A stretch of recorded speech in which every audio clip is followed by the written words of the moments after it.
Oi, gente, aqui é a Pan e hoje esse vlog vai começar assim, comigo comentando com vocês que eu vou ir num evento de formação de escritores. Eu fui convidada para ir nesse evento e eu quero compartilhar tudo aqui com vocês, o que vai acontecer nesse evento e o que vocês vão achar. Então, vem comigo!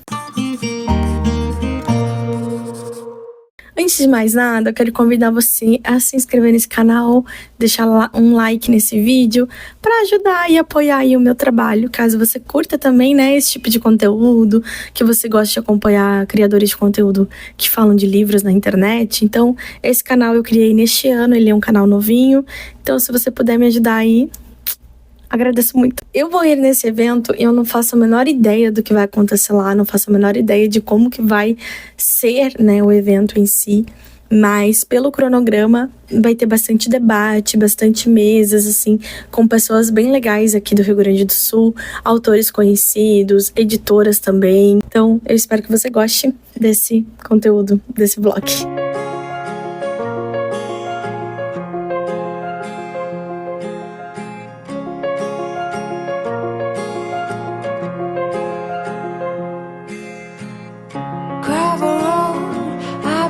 To slow down.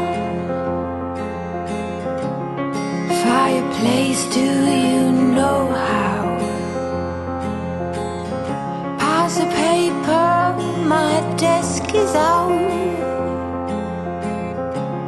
Who'll care for the world now?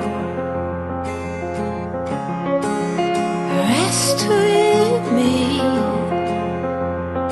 close the curtain, brew some herbal tea. Reach out for me, take my hand and lead even when I disagree. Oh, how I love when it rains outside, and it's okay to slow the ride. Books I forget about, but who care for the world now? Rest with me, close the curtains, brew some herbal tea. Reach out for me, take my hand and lead even when I disagree. Maybe then I can relax. Maybe then I can relax.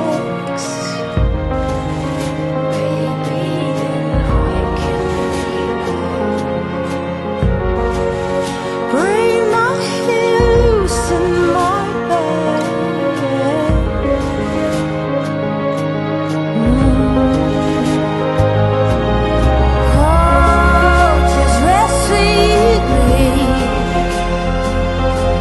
The curtain, brew some herbal tea. Reach out for me, oh, and take my hand and lead even when I disagree. Rest with me, close the curtain, brew some herbal tea.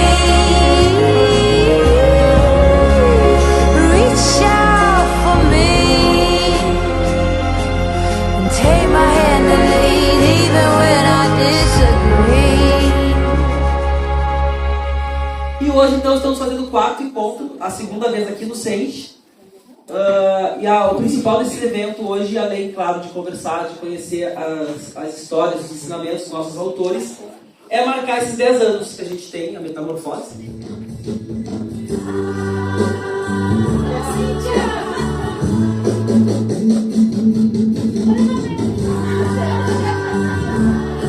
Muito bem, queria agradecer então a vocês por esses 10 anos, alguns de vocês nos primeiros dias, no primeiro dia, primeiro ano, a Bruna, vocês não sabem que vai, a Bruna é a aluna do curso, cria nossa, a Luísa foi aluna do curso, cria nossa, E a Maiara, do outro curso, também cria nós.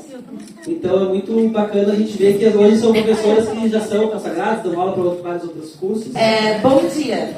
Sejam todas e todos muito bem-vindos. É muito legal a gente promover esse encontro, né? Encontrar as pessoas que às vezes a gente só vê pela telinha no rostinho pequeno.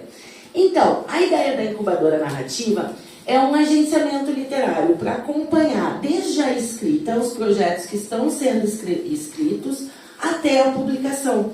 Encontrar qual seria a melhor forma de publicar, onde seria essa melhor forma. Então é um acompanhamento e que passa pelo marketing também, que muitas vezes é a maior dificuldade da gente, né? A gente termina de escrever, publica, né? Muitos de vocês publicam com a Metamorfose e aí não sabem o que fazer com o livro.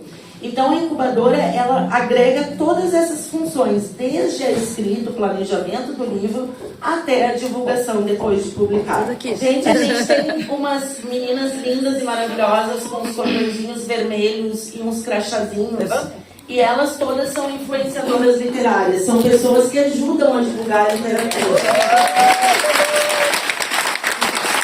Procurem elas nos intervalos, conversem, troquem figurinhas, sigam elas, passem os arrobas de vocês e guardem esses contatos, porque elas auxiliam, né, quando a gente está lançando, para que os nossos livros cheguem mais longe. E fosse a primeira mulher gaúcha a ganhar o Prêmio Jabuti de Literatura, é isso, né? Fui. E foi muito interessante, porque saiu uma notinha do Gasparotto de uma linha, achando que ganhou o Prêmio Jabuti. Em seguida ganhou o Caio. Aí saiu meia página. Caio Trudabel. Meia página de jornal. Aí ganhou uma Ciris Clear. Aí saiu um caderno inteiro. Que ano foi? 82? Eu acho que foi 84. Acho que foi 84. A cor do azul. Eu concordo inteiramente com o que a Cíntia colocou. Eu acho que cada vez o grau de exigência da gente vai ficando maior. E cada vez se torna mais difícil de terminei, vou mandar para a editora. Cada vez mais difícil isso. Sempre tem uma coisinha que, puxa, aqui podia ser melhor. Né? Sempre tem. Mas uma das coisas que o Luiz Paulo falou me chamou muita atenção, porque eu sou exatamente o contrário. Nós dois somos taurinos, nós dois acreditamos nas mesmas coisas, tudo igual, né? Mas nessa questão de escrever, nós somos diferentes. Eu sou uma escritora marcada pela sina de me perguntar por que a gente escreve. E assim, buscando outros autores, a Clarice tem uma frase que é fundamental, né? Escrever é uma maldição, mas uma maldição que salva. O Osman Lins dizia que escrever era um horror, mas morreu escrevendo, assim, literalmente escrevendo, com uma mesa adaptada na cama de hospital, e ele morreu escrevendo. No fundo, assim, a gente pode entender que literatura é uma criação de uma outra realidade, mas que ela retrata a realidade mesma e, ao mesmo tempo, ela vai contra essa realidade, porque senão não tem sentido escrever. Eu acho que quem melhor justificava isso era a Lígia Paluceres, né, que dizia: o escritor escreve para aqueles que não têm voz. Eu acho que esse é o papel do escritor.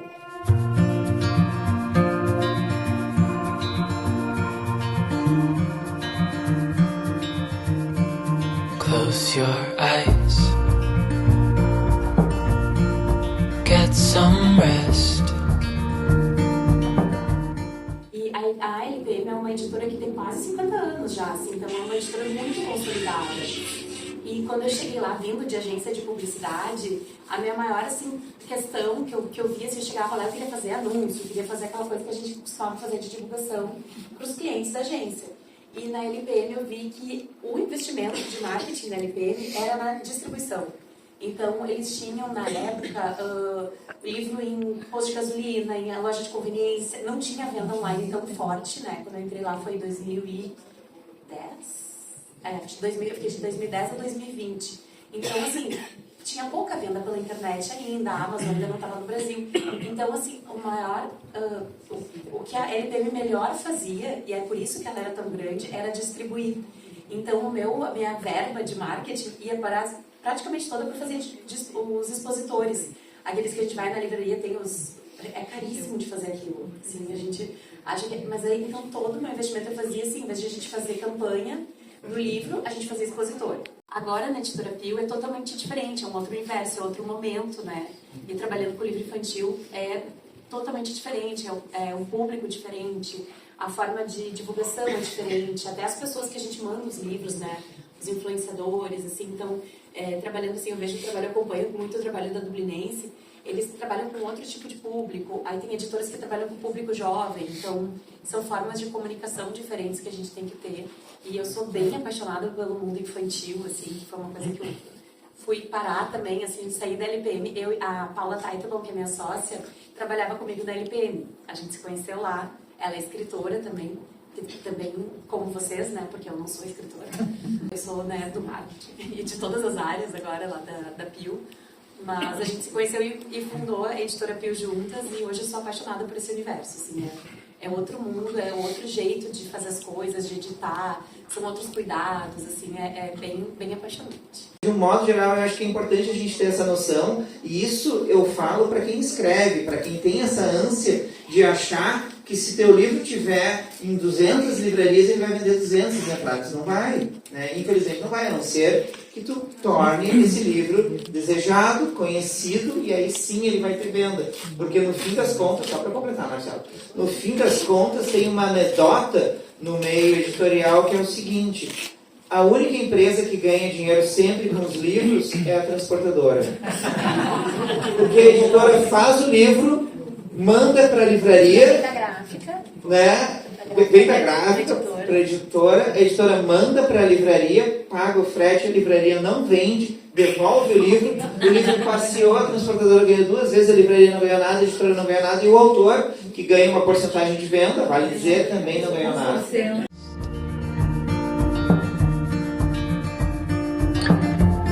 I know you've had a really bad day,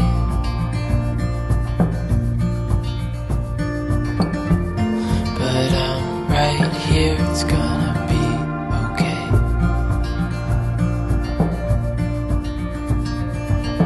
The world could fall down, it's gonna be okay. A gente vai falar agora sobre processos criativos para a escrita de narrativas longas, que quem já foi meu aluno sabe que é o que mais me diverte, né? Que é o que eu gosto de falar, de trabalhar. E para isso, a gente tem o Samir Machado de Machado, que nasceu em Porto Alegre em 81, é escritor, tradutor e mestre em escrita criativa pela PUC-RS, onde atualmente faz o doutorado na mesma área. É autor, dentre outros, dos romances 4 Soldados, Homens Elegantes, que ganhou o prêmio Açoriano de Literatura em 2017, o Tupirilândia, que ganhou o Minuano de Literatura em 2019, e ganhou 2 vezes o prêmio Jabuti, de melhor romance de entretenimento. Em 2021, por Corpos Secos, foi escrito com a Luísa Gessler, a Natália Borges Polesso e o Marcelo Ferroni, e em 2024, pelo Crime do Bom Nazista. A sua obra já foi traduzida para francês, italiano e inglês. Samir, por favor.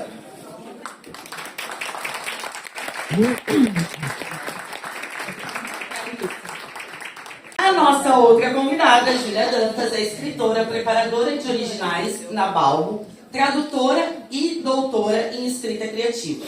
Publicou em 2015 o romance Ruína e Leveza, finalista do Prêmio São Paulo de Literatura. Em 2020, foi co-organizadora da antologia Fake Fiction, Contos sobre um Brasil onde tudo pode ser verdade.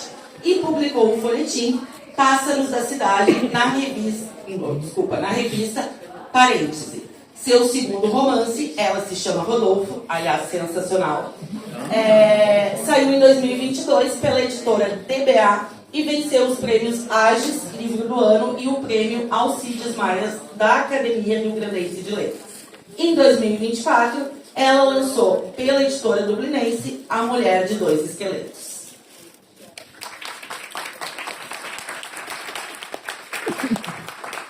Bom, o que eu posso dizer além do que já disse do meu processo, né? Acho que eu estava agora há pouco conversando com o Thiago, que foi meu aluno na Metamorfose, e dizendo, eu estou há 1 ano com ideias, com um projeto, escrevendo de vez em quando uns trechos soltos, mas sem de fato parar e escrever, né? O próximo livro, enfim, que em algum momento vai existir. Então, meu processo tem uma certa demora, assim, eu passo um bom tempo. Na verdade, o Esqueleto saiu no meio do ano passado. E além disso, o ano passado foi muito caótico, né? Todo mundo sabe, por causa da enchente. Então, também, meio que esse ano que eu voltei à vida normal. E o meu processo tem um tempo em que eu não sei bem o que está acontecendo, assim, né? O começo dele é um pouco nas névoas, assim. Então, eu vou anotando trechos, porque eu tenho uma ideia geral do que eu vou fazer. Eu vou escrevendo trechos, que eu sei que depois vão entrar em algum lugar.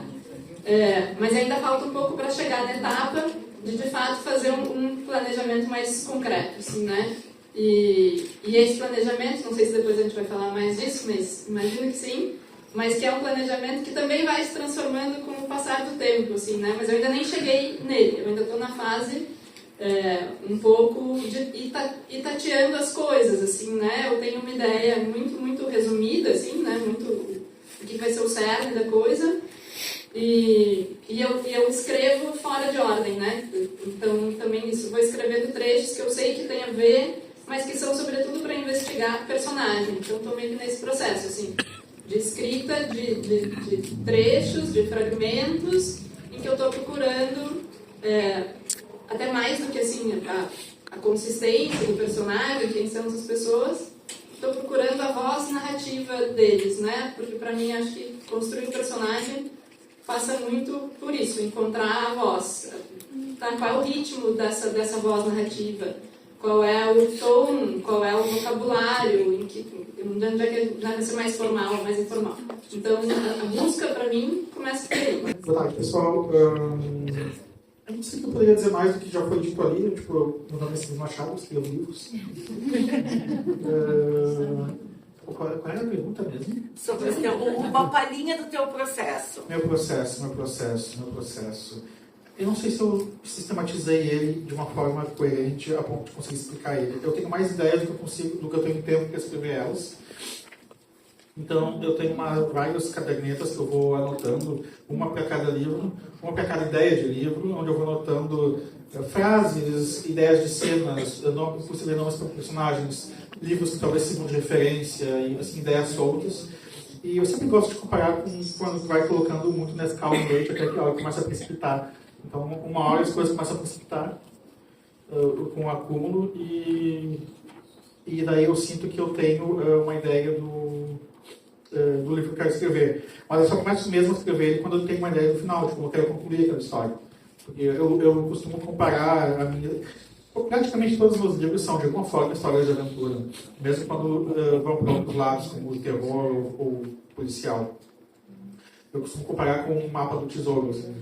O X é o final do livro, eu tenho um caminho pontilhado para chegar até aquele ponto, mas o qual eu não sei o que vai ter no meio do caminho. Eu não sei que perigos ou penhascos assim, eu vou encontrar. E muitas vezes, quando chego na metade do caminho, aliás, quase sempre, eu percebo que o caminho que eu preciso trilhar era outro, para poder chegar naquele final que eu pretendia. Então eu vou descobrindo, assim, em termos práticos, os livros adultos, pelo menos, eles levam cerca de 4 anos cada livro para ser escrito, e eu escrevo mais de um livro ao mesmo tempo, no sentido de que em algum momento algum deles sempre toma conta dos demais e assume a dianteira.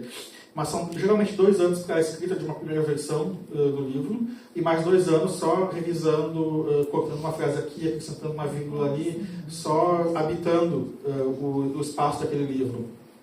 A única exceção talvez tenha sido meu último, Crime do Mundo Nazista, que eu escrevi em 6 meses, porque realmente a Alemanha dos anos 30, uma hora de sessão do fascismo e gays em campos de concentração, não é exatamente um mundo que eu quero ficar habitando por muito tempo. Então esse saiu mais rápido. Mas é isso, assim.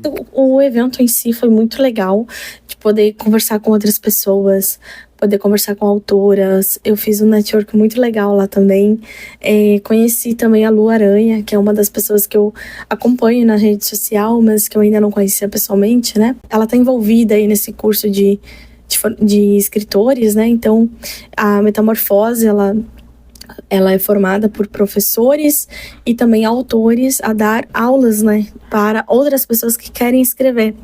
Então, tem ali vários exercícios, né, do processo da escrita, mas não necessariamente será, né, a pessoa vai conseguir escrever um livro, mas o processo, né, o estudo, as informações, enfim. E é muito legal, porque a editora Metamorfose também estava comemorando os seus 10 anos. E junto aí, né, eu acho que acredito 5 ou 6 anos de curso de formação de escritores, né? Então eu achei muito legal tudo que aconteceu. Foram entregues diplomas, né, os certificados ali para as pessoas que estudaram, que tiveram acesso a esse curso. Enfim, foi muito bacana. Eu não sei o que vocês acharam, mas eu particularmente gostei muito de acompanhar, muito dos debates, das mesas, enfim, foi tudo muito legal. E é isso, gente. Eu fico por aqui. Eu espero que você tenha gostado desse vlog. Foi um vlog curtinho, mas eu queria compartilhar com vocês a minha ida, né, até Porto Alegre, a minha presença nesse evento. Foi muito bacana. Gostei mesmo. É isso. Fico por aqui e até o próximo vídeo. Tchau!